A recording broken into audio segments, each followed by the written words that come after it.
Hi! In front of me is HUAWEI MediaPad T5, and today I would like to show you how you can edit passwords saved in Google Passwords Manager. First of all, you need to access Devices Settings and scroll all the way down to get into Google section. Now tap on Autofill with Google, and Passwords.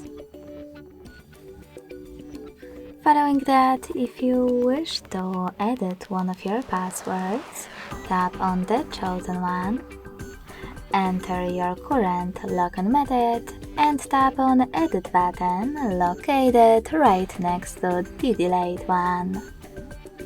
Now you can change wherever you want to.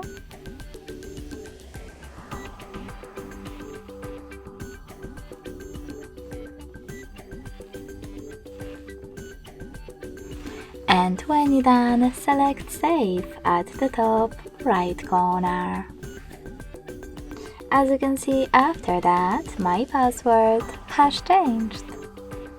Thanks so much for watching. If you enjoyed this video, don't forget to leave a like, comment, and subscribe.